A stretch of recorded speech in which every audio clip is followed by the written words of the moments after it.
तो सुबह हमने शुरुआत की थी वैशेषिक दर्शन के बारे में जानकारी लेने की हम कोशिश कर रहे थे और उसी को अब दोपहर के लेक्चर में भी हम कंटिन्यू करेंगे। और खास करके जो हमने उसकी वैशेषिक दर्शन की सभी तात्विक पार्श्वभूमि के बारे में जानकारी लेने का प्रयास किया था और उससे ही आगे बढ़े थे। खास करके वहां पे हमने एक चीज जानी थी कि परमाणु सिद्धांत की हमने शुरुआत की थी और परमाणु सिद्धांत में विशेषतः हमने वहां पे जो संरचना होती है सृष्टि की, वो सृष्टि की संरचना परमाणुओं से उत्पन्न होती है, निर्माण होती है, उसके बारे में हमने जाना था। और वो जो प्रोसीजर है सृष्टि उत्पत्ति का, वो परमाणु या अणु और उससे फिर द्वैनुक, त्रैनुक, चतुरेणु, पंचरेणु, इस पद्धति से कारण रूप घटकों से या परमाणु से कार्य रूप सृष्टि की उत्पत्ति होती है। जब हम द्रव्यों के बारे में, नव द्रव्यों का अभ्यास हमें फर्स्ट पेपर में करना है बहुत डिटेल में, उसको देखेंगे तब ये बात जो है वो रिपीट होगी और वहां से आपको रिपीटेशन जितना हम ज्यादा करेंगे उतना आपको अच्छे से समझ में आएगा। ठीक है, चलिए अब इसके बारे में थोड़ा विचार करते हैं।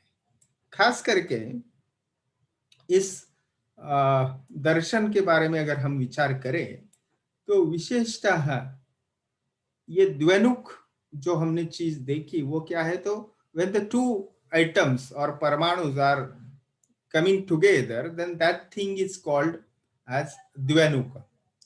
तीन द्वैनुक जब इकट्ठा होंगे तो उसको त्रैनुक या त्रस रेणु कहते हैं और वह जो त्रैनुक है उससे चतुरेणु, ठीक है, तैयार होता है। चतुरेणु से पंचनुक और इस पद्धति से पंचनुक से फिर महानुक इत्यादि ऐसे वो भाव तैयार होते हैं और क्रम से उत्पत्ति होती है सृष्टि की इस पद्धति से।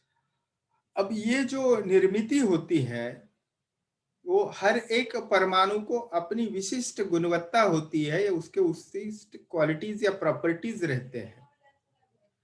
अब जो उनमें परिवर्तन होता है या उनमें से और नूतन निर्मिति होती है, जैसे परमाणु से द्वैनुक, त्रैनुक, चतुरेणु इत्यादि, तो वो जो बदलाव उसमें आता है तो उसके लिए उसको पाकजोत्पत्ति सिद्धांत कहते हैं। इस पाकजोत्पत्ति सिद्धांत को भी हम कार्य कारण भाव में सेकंड पेपर में डिटेल में समझने वाले हैं। वो पाकजोत्पत्ति, इस शब्द में दो शब्द आते हैं, पाकज और उत्पत्ति। पाक यानी पचन और उत्पत्ति यानी नवनिर्मिति या ट्रांसफॉर्मेशन।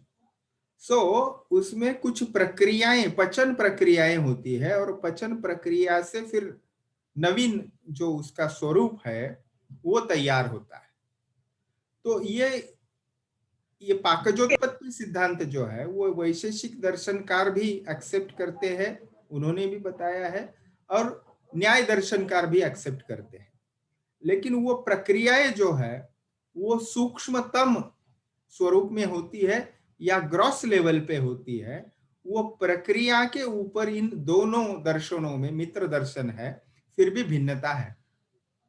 तो वैशेषिक दर्शनकार उसको पाकजोत्पत्ति सिद्धांत को पिलुपाकवाद के स्वरूप में बताते हैं और वही पाकजोत्पत्ति सिद्धांत, then how the items are changed और द प्रोसेस इज हैपनिंग, वही न्याय दर्शनकार दूसरे स्वरूप में बताते हैं, उसको पिठर पाकवाद कहते हैं।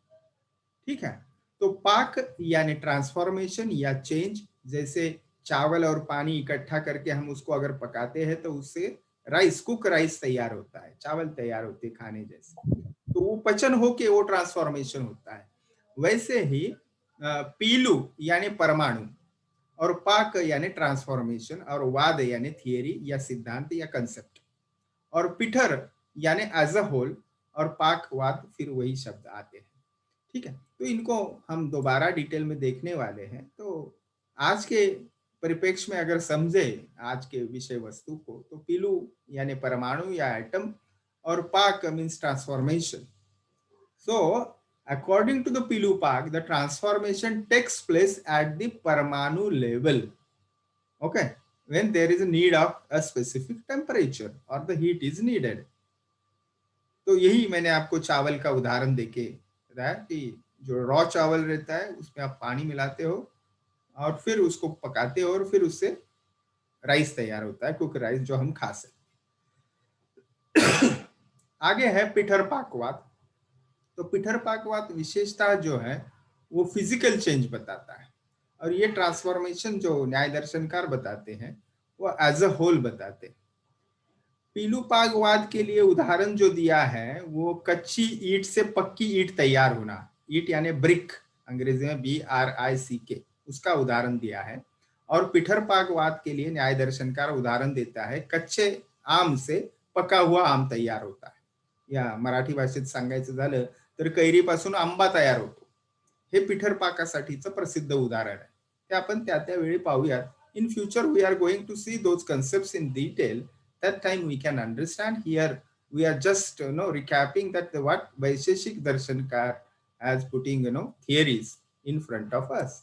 Okay, so आगे जाएंगे थोड़ा और इन दर्शनकारों को अगर समझे वैशेषिक दर्शन को तो उसको हम समझने की कोशिश करते हैं। जैसा कि मैंने थोड़ी देर पहले आपको बताया कि इस दर्शन में, वैशेषिक दर्शन में, सृष्टि के समर्थ पदार्थों को 9 भागों में वर्गीकृत किया है, और उसको पृथ्वी तेजो वायवाकाश काल दिगात्म मनांसी नवैव ऐसे तर्क संग्रह में कहा है। यानी पृथ्वी, आप, तेज, वायु, आकाश, ये पंच महाभूत हो गए, और फिर काल, दिशा, आत्मा और मन, ये 4 द्रव्य। तो पंच महाभूत प्लस 4 ऐसे 9 टोटल जो पदार्थ है इन 9 में विभाजित किया है।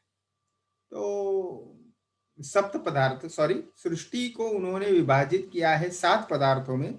वो कौन से है? द्रव्य, गुण, कर्म, सामान्य, विशेष, समवाय, अभाव। और द्रव्य कितने हैं? तो 9 है। तो ये 9 संख्या जो है वो द्रव्यों की संख्या है, पंच महाभूत, काल, दिशा, आत्मा एवं मन। तो इस प्रकार से उन्होंने 9 द्रव्यों की संख्या बताई है कनाद महर्षि जी। स्वतः हमने थोड़ी देर पहले देखा सुबह के लेक्चर में कि स्वतः कनाद महर्षि जो थे वो निरीश्वरवादी थे, और इसीलिए उन्होंने ये सृष्टि की जो सृजन की प्रक्रिया है या परमाणुओं में जो प्रस्पंद निर्माण होता है, ऐसी कुछ प्रक्रिया नहीं बताई। उन्होंने व्याख्याकार जो है, या हम उसको फॉलोअर कहेंगे, उस दर्शन के जो फॉलोअर्स है, उन्होंने ईश्वरवाद को या आस्तिकवाद को अपनाया, और फिर उन्होंने इस परमाणुओं को जो इकट्ठा होता है वो उस प्रस्पंद के लिए ईश्वर या भगवान को उन्होंने कारण माना, और इसी प्रकार से ईश्वर इच्छा से इस सृष्टि की उत्पत्ति होती है। ठीक है, आगे ले जाएंगे। अब ये कनाद महर्षि जो है उन्होंने वैशेषिक दर्शन का वैशेषिक सूत्र में जो वर्णन किया, तो वैशेषिक सूत्र में, ग्रंथ में पहला ही उद्धरण आता है या श्लोक आता है, अथा तो धर्म व्याख्यास्यामः। अब आपको लगेगा कि भाई ये धर्मशास्त्र का ग्रंथ थोड़ी ही पढ़ रहे हैं हम। बिल्कुल सही बात है आपकी, ये धर्मशास्त्र का, धर्म इस अर्थ से आपने जो जानना है वहां पे क्या है, तो अनुकूल या हम धर्म विशिष्ट, यानी जो निहित है, विहित है या हितकारक है, ऐसे कर्मों को धर्म कहा है। ओके, सो धर्म is that from which results the supreme God. Ultimately वो हितकारक जो हमने समाज में वर्तन करना है या हमारी जिम्मेवारी संभाल के कर्मयोग करना है, उससे हमने भगवान की प्राप्ति करनी है, और इसी प्रक्रिया को उन्होंने मोक्ष या लिबरेशन कहा है, आत्मा की मुक्ति कहा है। तो विशेषतः वैशेषिक दर्शन जो है वो हमें आत्मज्ञान बताता है, यानी सेल्फ रियलाइजेशन, ये जो प्रोसेस है यही उससे होती है, और उसका मार्गक्रमण हमें न्याय दर्शन में मिलता है, जैसा सांख्य दर्शन और योग दर्शन के बारे में। फिर एक बार हम कनाद महर्षि की जो ये सृष्टि की उत्पत्ति की प्रक्रियाएं जो है, या सृष्टि के उन्होंने मूलभूत 7 घटक बताए हैं, द्रव्य, गुण, कर्म, सामान्य, विशेष, समवाय। और इनको अगर अंग्रेजी में हम ट्रांसलेशन करें तो द्रव्य यानी सब्सटेंस है, गुण यानी क्वालिटी उसकी, कर्म यानी उससे क्या एक्शन होगी, सामान्य यानी जनरलिटी, विशेष यानी अन्य किसी में वो गुण धर्म नहीं है ऐसा विशेषत्व या पृथकत्व या पर्टिकुलरिटी, और समवाय यानी इनहेरेंस। तो इनको हम द्रव्य, गुण, कर्म, सामान्य, विशेष, समवाय, इनको हम बिल्कुल आसान शब्दों में आगे जाके सीखने वाले हैं। अब द्रव्य को आप समझ लीजिए, थोड़ा बहुत उदाहरण आपको दे देता हूँ। मिर्ची है, जो मिर्ची हम खाते हैं या व्यंजनों में इस्तेमाल की जाती है, मिर्च या चिली, तो एज ए मिर्च जो होती है उसको द्रव्य कहेंगे। उसमें गुण क्या है, तो गुण यानी उसमें हरा या लाल रंग होगा, उसका तीखापन होगा, ठीक है, या फिर उसका कुछ वजन होगा, या कुछ उसका गंध यानी स्मेल होगा, ये सब उसके गुण हो गए उस मिर्ची के, द्रव्य के। कर्म क्या है, तो वो मिर्च शरीर से संपर्क के बाद, मिर्ची आप खा ले 2-3 समझो, हाँ, और उससे जो कर्म उत्पन्न होगा यानी शरीर में दाह उत्पन्न होगा, या आपके मुंह में अल्सर हो जाएंगे, हाँ, आस्यपाक या मुखपाक हो जाएगा, अल्सर क्रिएट हो जाए, ये हो गई उसका कर्म यानी एक्शन। अब सामान्य क्या है, तो ये मिर्ची के गुणधर्म के समान गुणधर्म वाला अन्य कोई पदार्थ है, उदाहरणार्थ ब्लैक पेपर, मरीच, या उसको हम क्या कहते हैं, पेपर भी कहते हैं सिंपल इंग्लिश में। तो ये हो गया सामान्य, उसके समान गुणधर्मों वाला दूसरा द्रव्य। विशेष यानी उसके अपोजिट गुणधर्मों वाला या उससे अलग गुणधर्मों वाला कोई पदार्थ, ठीक है।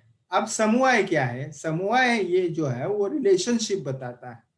तो मिर्च में अगर तीखापन है, तो तीखापन और मिर्च, this is equation, we cannot separate.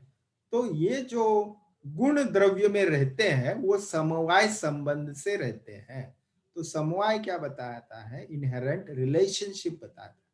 मराठीमध्ये सांगायचं तर अतूट संबंध, मिरची जर तिखट नसेल तर आपण तिला तिखट म्हणणार नाही, मिरची म्हणणार नाही, ओके। सो असे गुणधर्म की जे आपण वेगळे होऊ शकत नाही त्या द्रव्यापासून, असा जो अतूट संबंध असतो, गुणांचा द्रव्याशी असलेला अतूट संबंध म्हणजे समवाय संबंध होय।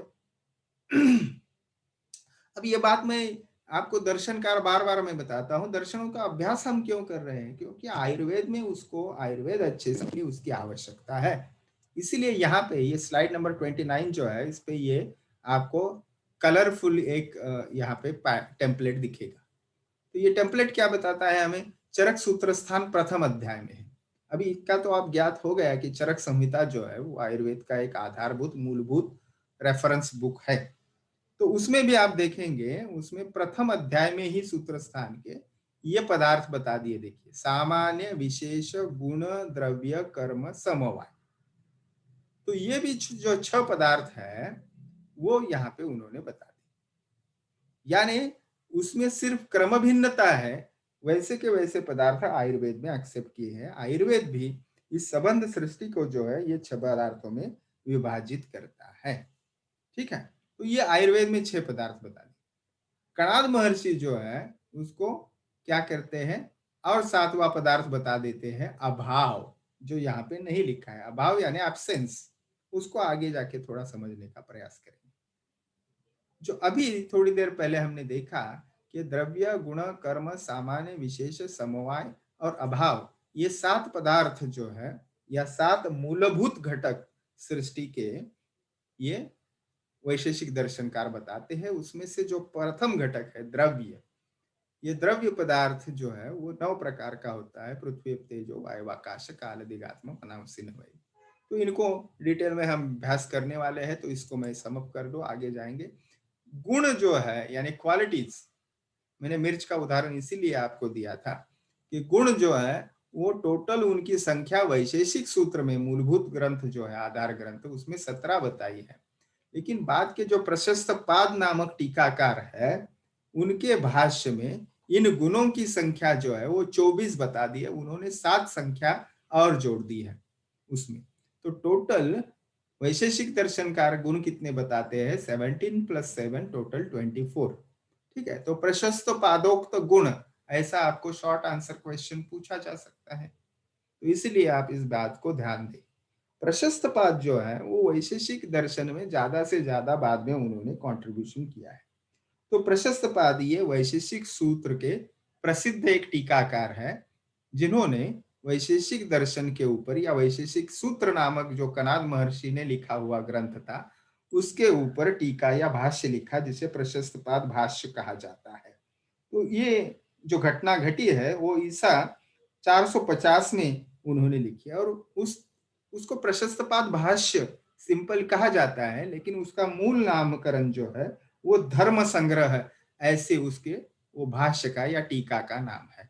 क्योंकि प्रशस्त पाद भाष्य या कोई धर्म संग्रह इस नाम से भी आपको ऐसे क्यों पूछा जा सकता है, इसलिए मैं ये बात आपको बता रहा हूं।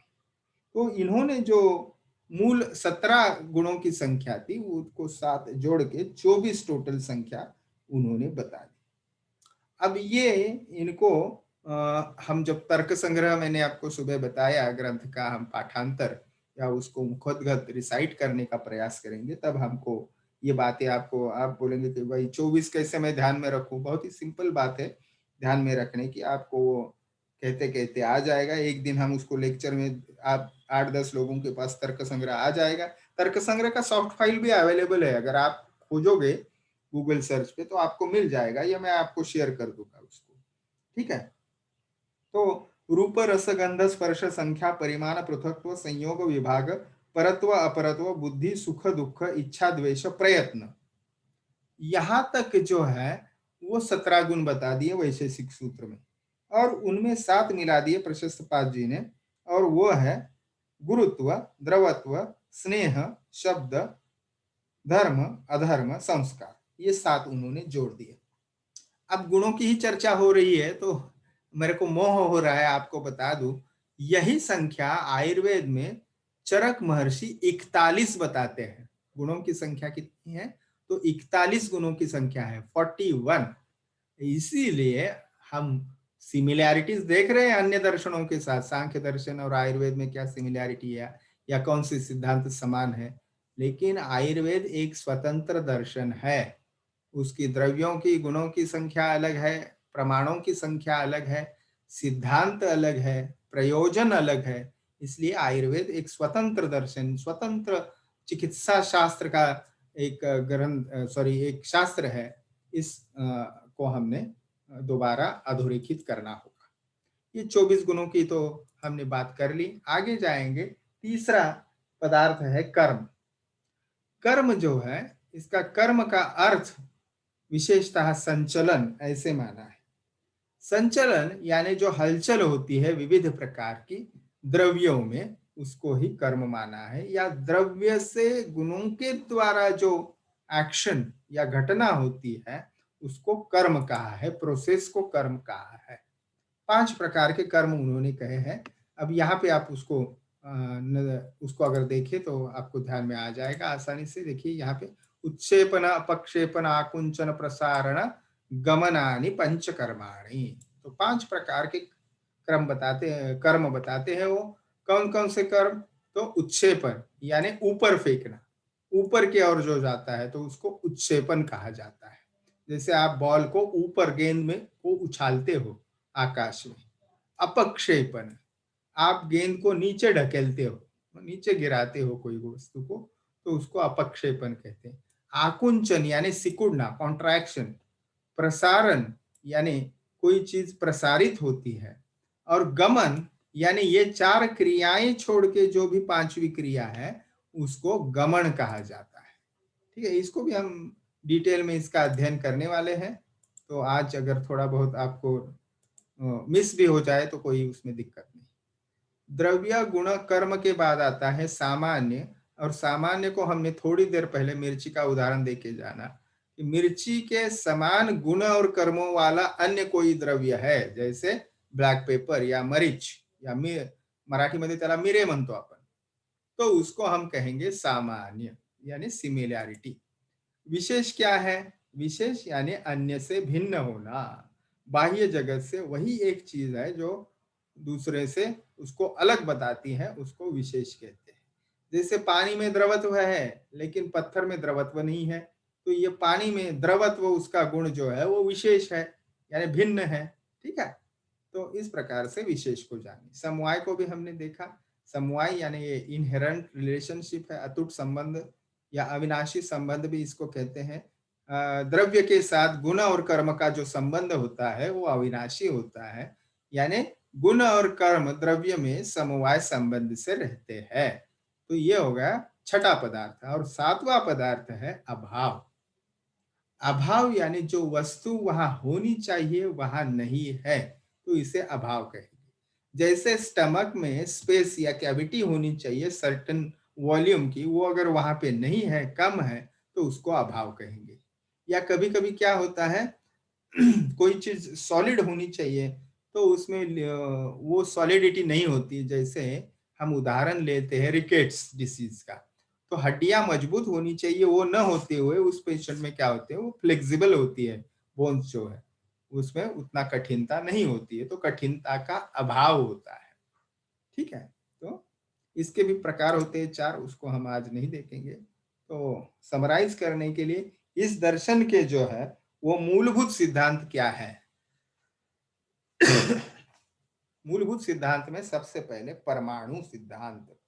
तो परमाणुत्व, परिमाणवान परमाणु जो अति सूक्ष्म परिमाण वाला है, यानी जिसका आकारमान या वस्तुमान जो है वो सबसे सूक्ष्म है, अति सूक्ष्म है, उसको परमाणु कहते हैं। अब प्रशस्त पाद भाष्य में इसी परमाणु की व्याख्या वो और थोड़ा डिटेल में बताते हैं। उसको संस्कृत में आपको बता दूं, यत्र उत्तरम गच्छन न अवयव अवयवी प्रवाहस्त्वात् उप अपरम मते यतश्च न अपरम किंचित अल्पतरम विद्यते। यानी जहां पे वो समझो, आप एक बार देख ले कि लोष्ठ यानी मिट्टी का ये है, वो क्या बोलते हैं वो मराठी में मातीचं ढेकूळ म्हणतो आपण, या संस्कृत में उसको लोस्ट कहते हैं। तो वो मातीचा वो पिंड जो है मिट्टी का, उसको अगर आप बहुत बहुत उसको अब उसका विभाजन करते जाए तो बिल्कुल सूक्ष्मतम आपको वो मिट्टी मिल जाएगी, और उसको अभी ज्यादा पीस नहीं सकते, तो अति सूक्ष्म उसका जब भाग हो जाएगा जिसका और विभाजन नहीं हो सकता, उसको परमाणु कहते हैं। ऐसी व्याख्या प्रशस्त पाद जी बताते हैं। और कणाद गौतमीय नामक जो गौतमी हिंदी व्याख्या है, उसमें तो बहुत उसकी स्पष्ट व्याख्या जो दी है, हमारे गुरुजी हमेशा बताते थे ये व्याख्या कि जालांतरगते भानो यत सूक्ष्मम दृश्यते रजाः तस्य भागा तो यह षष्ठाः परमाणु स उच्यते। यानी आपने समझो दोपहर में खिड़की दरवाजे बंद करके आप विश्राम ले रहे हैं, तो किसी खिड़की के झरोके से या टूटे हुए किसी हिस्से से सूर्य किरण अंदर आती है, और वो सूर्य किरण का जो झोत अंदर आता है, उसमें आपको अगर सूक्ष्मता से देखेंगे बहुत सारे धूली कण तैरते आपको उस किरण में नजर आएंगे, उस प्रकाश के झरोके में। तो उस किरण में जो आपको वो धूली कण दिखाई देंगे, उस धूली कण जो है, उस धूली कण का 1/6 पार्ट, एक षष्ठांश भाग जो है उसको परमाणु कहना चाहिए, ऐसा कनाद गौतमीय नामक हिंदी व्याख्या में बताया है। अब देखिए, अगर हम आज की भाषा में कहें तो और कुछ उस परमाणु का जो है अणु में भी या एटम में भी इलेक्ट्रॉन और प्रोटॉन, ये दो प्रकार के हमें उसमें प्रकार या फैक्टर्स हम कह सकते हैं, ये मिलते हैं। और इन इलेक्ट्रॉन और प्रोटॉन को मिला के अणु बोलता है, बनता है। और यही जो क्रिया है, यानी जैसे हमने थोड़ी देर पहले देखा कि द्वैनुक से त्रैनुक, त्रैनुक से चतुरेनुक, यही भागवत नामक जो हमारा भारतीय संस्कृति का ग्रंथ है, उसमें भी अनुद्वौ परमाणु स्यात् त्रसरेणुस्त्रयास्वृताः जालार्क रश्मि अवगताः खम एव अनुपतनाना। यानी दोनों परमाणु मिला के एक अणु होता है, तीन अणु मिलके त्रसरेणु तैयार होते हैं। इस प्रकार से वहां पे उन्होंने तीन द्वनुक से त्रैनुक तैयार होता है, और इस प्रकार से संबंध सृष्टि का सृजन होता है, ऐसे ही श्रीमद् भागवतम में लिखा है। तो ये परमाणु के बारे में मैंने मूलभूत सिद्धांत के बारे में अन्य जो हमारे ग्रंथकार हैं उनके सब मत यहाँ पे आपको संक्षेप में बता दिए। अब और एक महत्वपूर्ण सिद्धांत ये बताते हैं, वो है अनेकात्मवाद। अनेकात्मवाद क्या है? तो जीवात्मा जो है, परमात्मा एक ही है। जब मैंने तर्क संग्रह ग्रंथ बताया, उसमें जब आत्मा का वर्णन आता है तो वहां पे वो स्पष्ट बता देते हैं कि सद्विधा जीवात्मा परमात्मा च, यानी आत्म तत्व जो है वो दो प्रकार का है, जीवात्मा और परमात्मा। परमात्मा जो है यानी भगवंत या ईश्वर जिसे कहते हैं, वो परमात्मा एक एव, यानी परमात्मा जो है वो देव भगवत तत्व जो है वो केवल एक है। और जीवात्मा के बारे में तर्क संग्रहकार बोलते हैं, जीवा प्रति शरीरम भिन्नो विभुर नित्यश्च। तो जीव तत्व या जीवात्मा यानी आप में, ठीक है, यानी अब स्टूडेंट के नाम थोड़े से गिनाने का मौका मुझे है। आंचल है, अभिषेक है, अंकित है, अपूर्वा है, बड़े, ज्योति, कीर्ति, ये सभी जो है मैं, इनमें सभी जीव हम है, उनमें आत्मा है, भूतात्मा या जीवात्मा उसको कहते हैं। तो वो अलग अलग शरीर में अलग अलग होता है, ठीक है, लेकिन उसी परमात्मा का अंश है वो। इसीलिए हम कहते हैं कि we all are the brothers and sisters, या एक ही परम तत्व के हम अंश है, ठीक है। तो इस प्रकार से अनेकात्मवाद उन्होंने बताया है। अभी ये अनेकात्मवाद कहने का मतलब ये है कि वो एक ही आत्मा नहीं बताते, जीवात्मा अनेक है ऐसे बताते।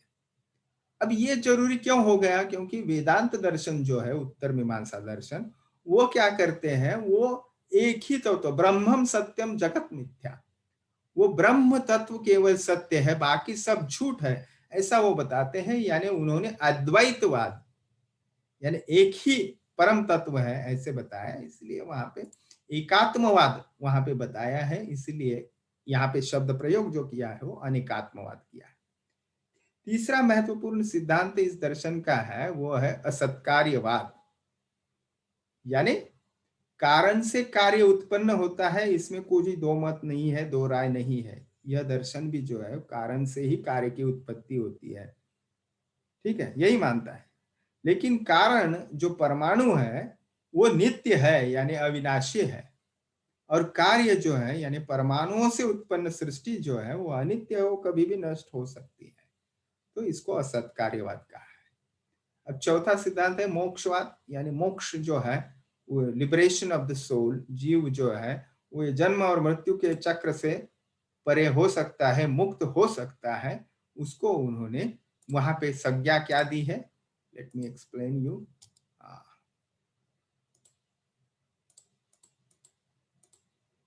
उसको कहा है उन्होंने मोक्ष।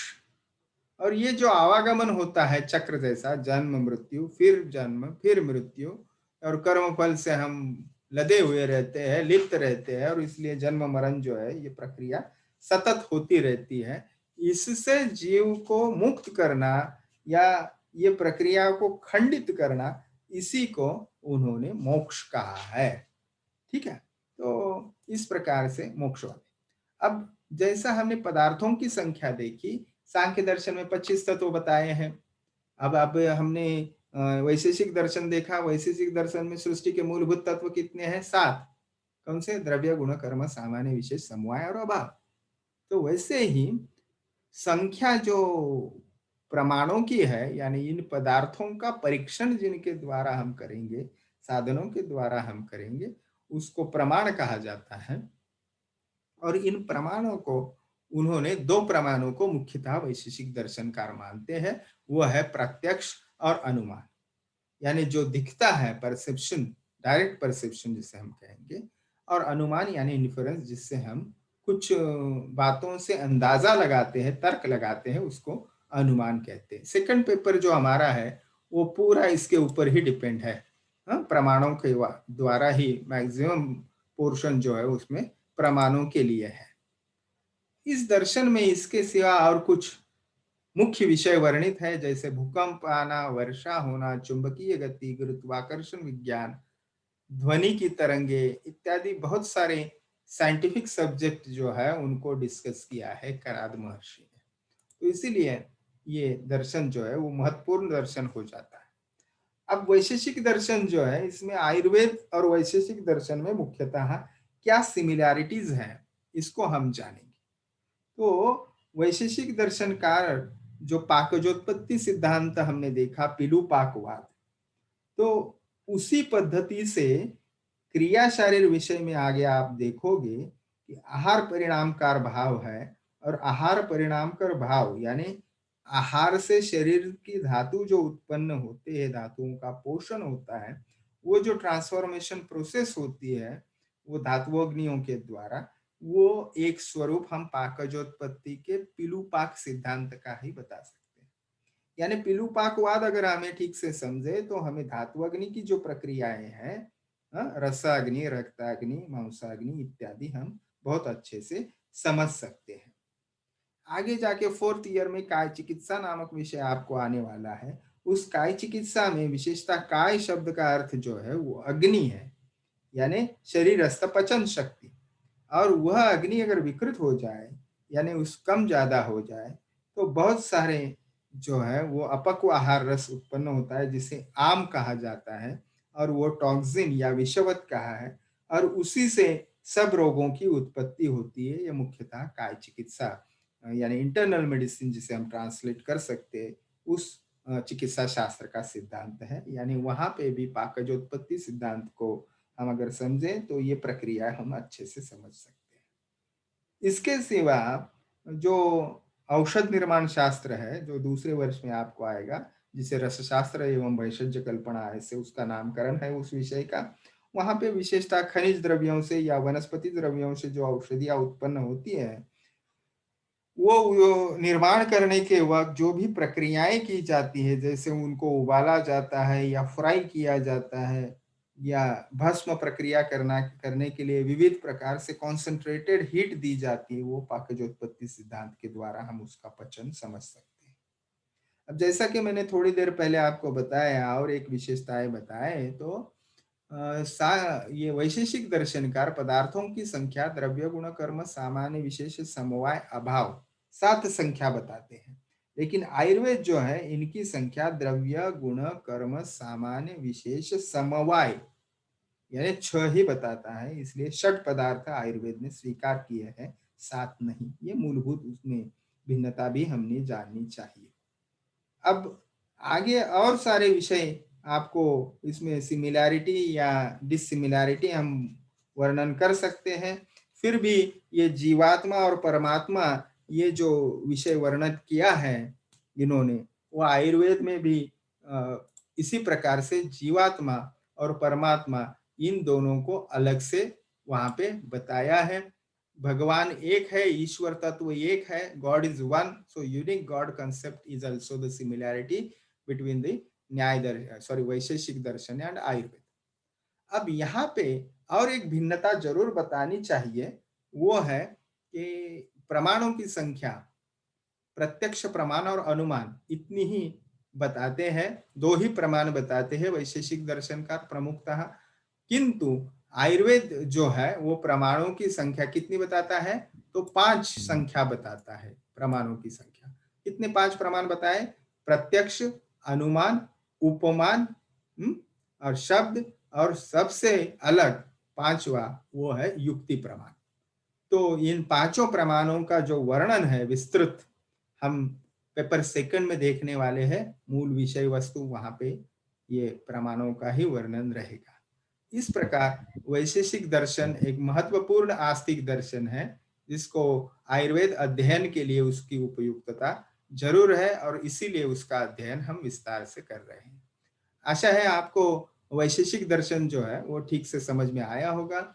अगर आपके कुछ प्रश्न है तो उनको पूछिए। अगर प्रश्न नहीं है, अभी आपके सामने प्रस्तुत नहीं है, तो आप व्हाट्सएप पे भी मुझे पूछ सकते हो। और अभी किसी को पूछना है तो आप पूछ लीजिए। ठीक है, हमारे पास कुछ समय शेष है, तो आप उसको उस समय में आप पूछ सकते हैं।